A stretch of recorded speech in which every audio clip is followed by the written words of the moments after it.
Hey guys, welcome back to Release the Craftin. Priscilla here with another episode of Storycraft. And right now, we're crafting and telling stories, and we're continuing our series of Tales of the Paranormal. We're getting closer and closer to October. This is going to be the last story before October, and I am super excited. I think you guys are really going to love what's coming up in the next month. And as we get closer to October, we get closer to my de facto unofficial deadline, which is probably going to be like a week and a half into October for story submission. So if you haven't already submitted your story for our big listener sponsored spooktacular, I'm still collecting those stories. So if you want to send them to me, my contact info is in the description box below.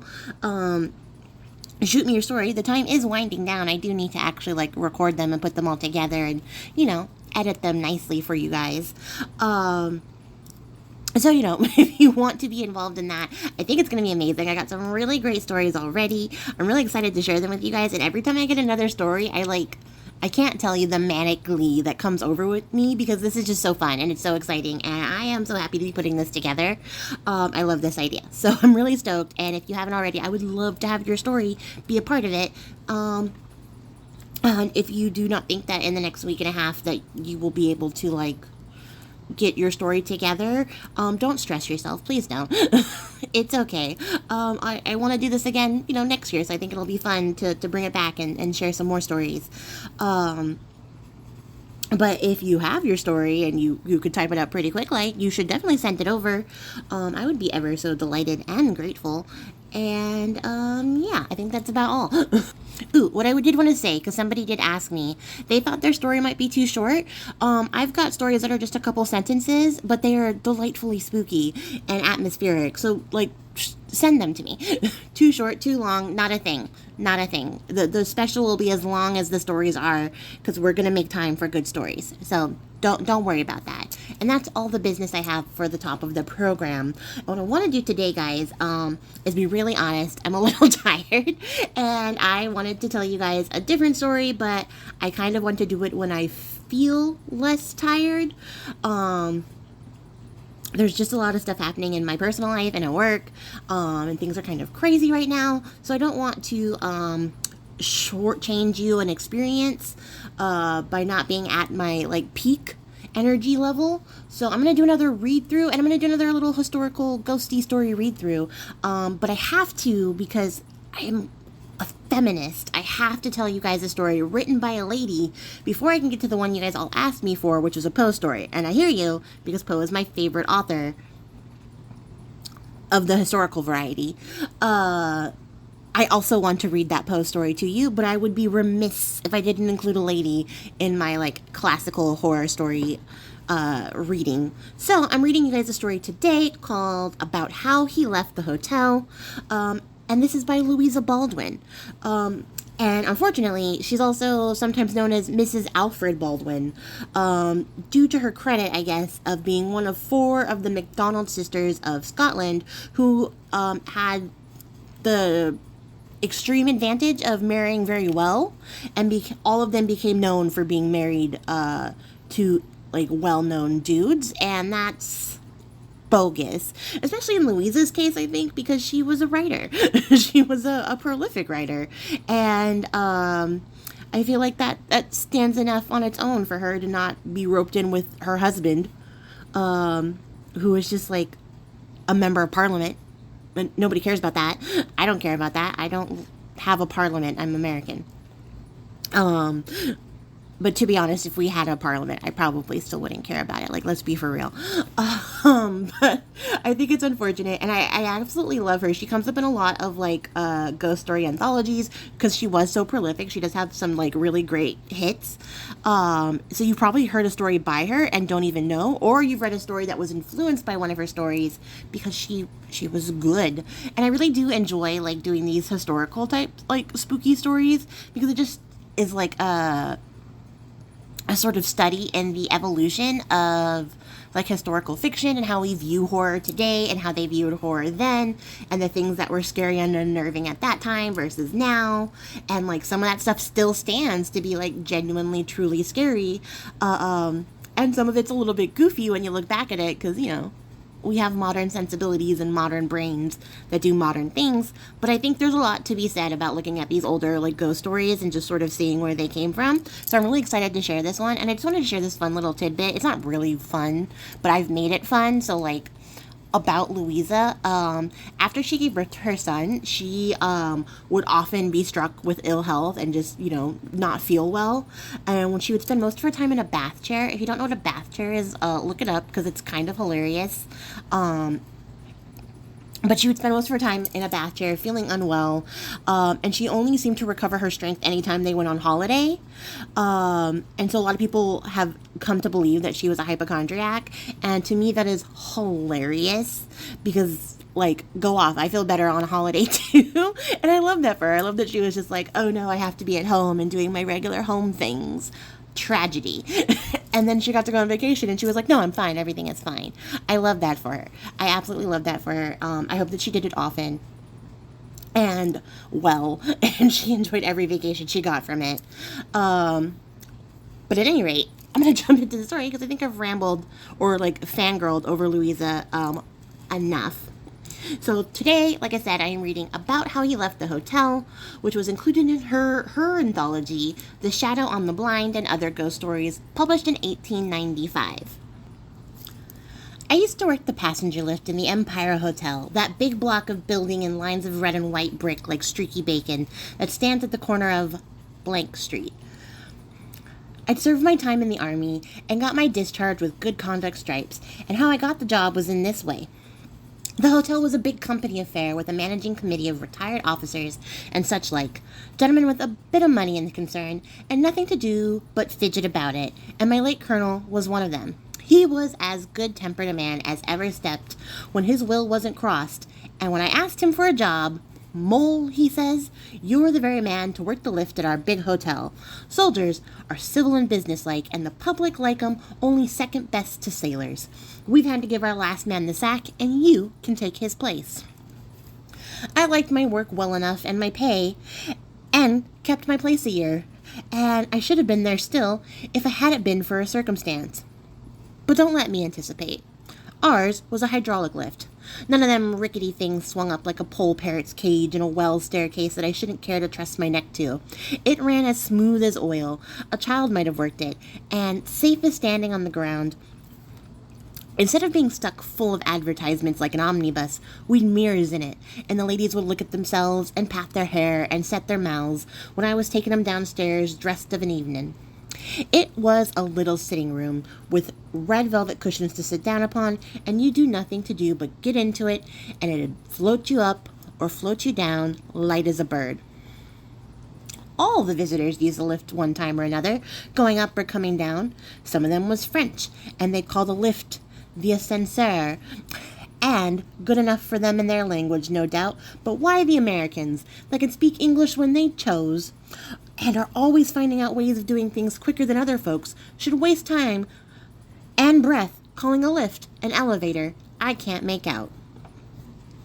I was in charge of the lift from noon till midnight. By that time, the theater and dining folks had come in, and anyone returning late walked upstairs, for my day's work was done. One of the porters worked the lift till I come on duty in the morning, but before 12 there was nothing particular going on, and not much till after 2 o'clock. Then it was pretty hot work, with visitors going up and down, constant, and the electric bell ringing you from one floor to another like a house on fire. Then came a quiet spell while dinner was on, and I'd sit down comfortable in the lift and read my paper, only I mightn't smoke, but nobody else might neither, and I had to ask a furrin gentleman to please not smoke in it. It was against the rule.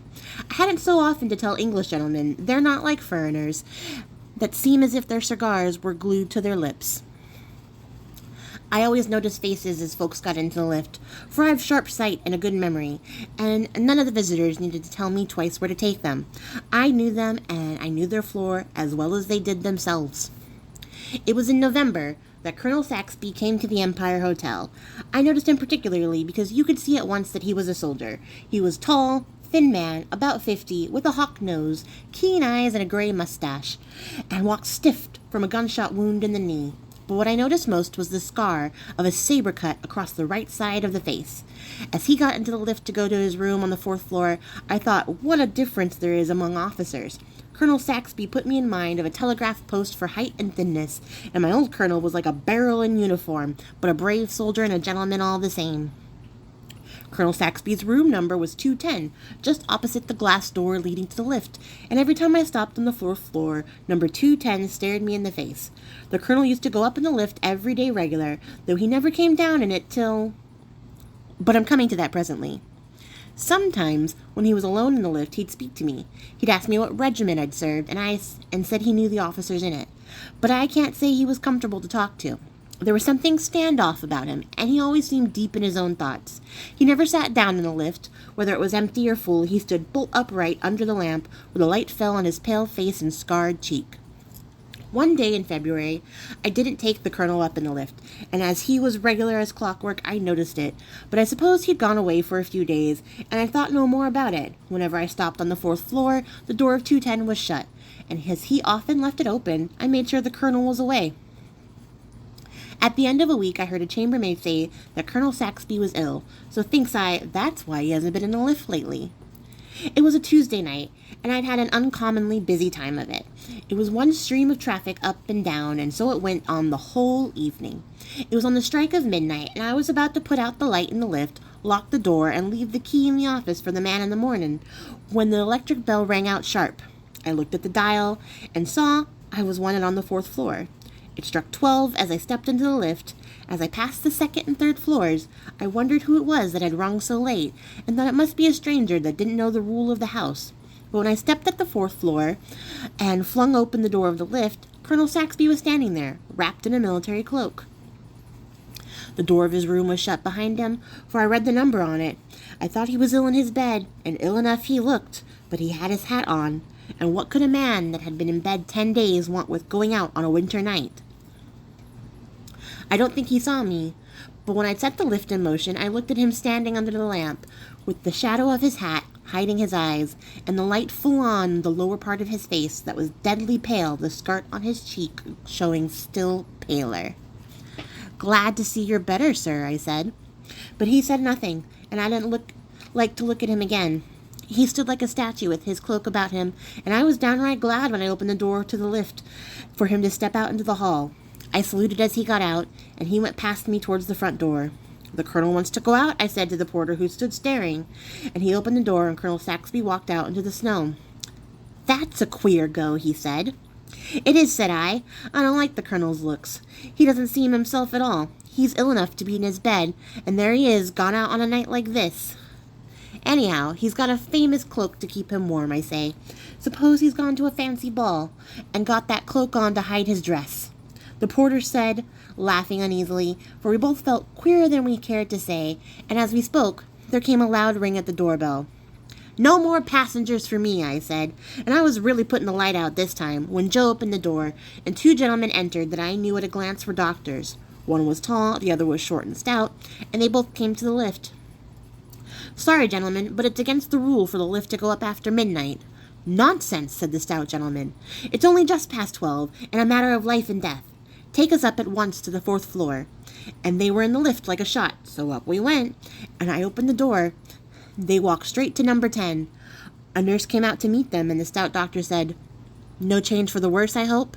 And I heard her reply, "The patient died 5 minutes ago, sir." Though I'd no business to speak, that was more than I could stand. I followed the doctors to the door and said, "There's some mistake here, gentlemen. I took the colonel down in a lift since the clock struck 12, and he went out." The stout doctor said sharply, "A case of mistaken identity. It was someone else you took for the colonel." "Begging your pardon, gentlemen, it was the colonel himself, and the night porter that opened the door for him knew as well as me. He was dressed for a night like this with his military cloak wrapped around him." "Step in and see for yourself," said the nurse. I followed the doctor into the room, and there lay Colonel Saxby, looking just as I had seen him a few minutes before. There he lay, dead as his forefathers, and the great cloak spread over the bed to keep him warm, that would feel the heat and cold no more. I never slept that night. I sat up with Joe, expecting every minute to hear the colonel ring the front doorbell. Next day, every time the bell for the lift rang sharp and sudden, the sweat broke out on me and I shook again. I felt as bad as I did the first time I was in action. Me and Joel told the manager all about it, and he said we'd been dreaming, but said, "Mind you don't talk about it, or the house will be empty in a week." The colonel's coffin was smuggled into the house the next day. Me and the manager and the undertaker's men took it up the lift, and it lay right across it, and not an inch to spare. They carried it into number 210, and while I waited for them to come out again, a queer feeling came over me. Then the door opened, softly, and 4 men carried out the long coffin straight across the passage and set it down with its foot towards the door of the lift, and the manager looked round for me. "I can't do it, sir," I said. "I can't take the colonel down again. I took him down at midnight yesterday, and that was enough for me." "Push it in," said the manager, speaking short and sharp, and they ran the coffin into the lift without a sound. The manager got in last, and before he closed the door, he said, "Mole, you've worked this lift for the last time, it strikes me." And I had. For I wouldn't have stayed down at the Empire Hotel after what happened, not if they doubled my wages, and me and the night porter left together. And that is the end of the story. So I hope that you guys enjoyed that one. It was short and sweet and simple, but I really love it. I think it's really effective. I really like, the little bit of characterization we get. I had no trouble reading this one, and I actually had a harder time not putting on an accent as I read the story because of the way that the narrator is written. There's a lot of accent driven dialogue, or very slang specific dialogue in the story itself, and it was very hard to not either put on some sort of poor Irish accent or a transatlantic accent. So I really hope I didn't slip into something crazy while I was reading it, because this story was just genuinely fun to read. I really do like the narrator. I think he's very approachable, very likable, and you get a good idea of what he's about very quickly, as well as the other player in the story, the Colonel Saxby. But I just kind of like it. There's something sort of early 1900s on the cutting edge of the burst of technology. It's very shiny. Everything around it is very shiny. And then there's something as terrifying as taking a dead man out into the night for the last time. His soul was leaving the building as he died in his room. I think it's just genuinely very atmospheric, very spooky, but also just a bit of a departure from maybe a story with more heavier undertones, like that damn thing that we read last time. Was a very dour story and a very serious story, and this one's a little bit less serious, but just as spooky, I think, just as scary. And I don't blame our narrator for being "I'm absolutely not taking that guy out one more time. This is wrong." I totally don't blame him. I'd be the same way. So yeah, let me know what you guys think in the comments below if you enjoyed the story, if you've ever heard of Louisa. And if you've ever read any of her stories, which one is your favorite? I would genuinely love to know if more people know about her. If you haven't known about her and this is the first time you're hearing about her,